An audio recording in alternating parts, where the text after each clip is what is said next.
পবিত্ৰ ভাদমা উপলক্ষে বিষ্ণুপ্ৰভু সেৱাশ্ৰমত দিনে নিশাই চলিব মাজোৰা নাম প্ৰসংগ। পবিত্ৰ ভাদমাহত সেৱাশ্ৰমৰ নামঘৰত শৰাই আগবঢ়াই বিষ্ণুপ্ৰভু সেৱাশ্ৰমৰ বাপ খগেন ডেকাসহ ভকত বান্ধৱীয়ে সেৱা জনাই আদৰিলে ভকত বান্ধৱীক। পিছপৰা হ'লেও দৰং জিলাৰ বৰমপুৰৰ বিষ্ণুপ্ৰভু সেৱাশ্ৰমৰ বাপ খগেন ডেকাই চৰকাৰৰ ঘৰৰ পৰা কোনো সাহায্য নাপালেও অতি কষ্ট স্বীকাৰ কৰি 13 বছৰ পিছত কৃষ্টি সংস্কৃতিক স্বৰ্গৰ নন্দন কাননৰ ৰূপ দিবলৈ সক্ষম হৈছে বাপ খগেন ডেকাই। খগেন ডেকা বাপৰ আশ্ৰমত এগৰাকী কৃষক বাপে পবিত্ৰ ভাদ মাহৰ মাংগলিক অনুষ্ঠান নামঘৰতে হিয়া ঠাকুৰি কান্দি কান্দি কৃষক ৰাইজৰ বিলয় সন্দৰ্ভত সাংবাদিকৰ আগত কি ক'লে শুনকচোন। বিষ্ণুপ্ৰভু সেৱাশ্ৰমৰ বৰমপুৰৰ পৰা ভুৱন বনিয়াৰ ৰিপৰ্ট, AIN লাইভ। কৃষ্ণ জয় গুৰু শংকৰ।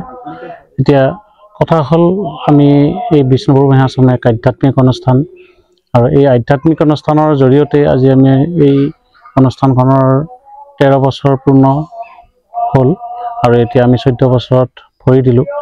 গতিকে এই 13টা বছৰে আমি গুৰুজনাৰ নীতি ৰীতিৰে আমি যিখিনি তেওঁৰ মানে আধ্যাত্মিকতা, এই আধ্যাত্মিকতাৰে আমি সদায় দৈনন্দিন আগবাঢ়িছোঁ। য'ত আমি পুৱা নাম কীৰ্তন, য'ত পুৱা আমি ঘোষা কীৰ্তনেৰে আমি আৰম্ভ কৰোঁ। তাৰপিছত সন্ধিয়া এখন আমাৰ শৰাই নিবেদন কৰা হয়।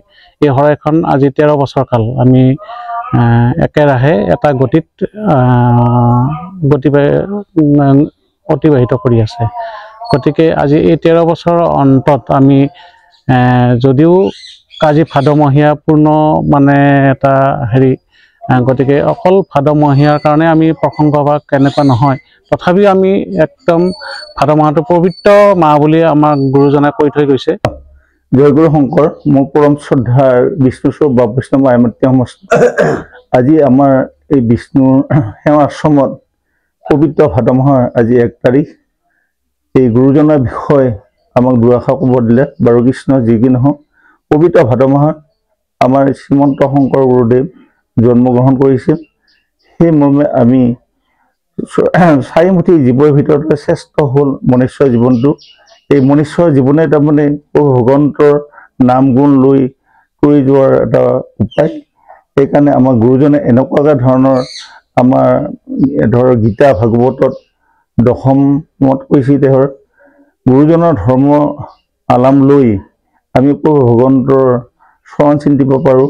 গুৰুজনাই আমাক এনেকুৱাকৈ উপদেশ দিছে যে প্ৰভু ভগৱন্ত কৃষ্ণ ক'ত আছে।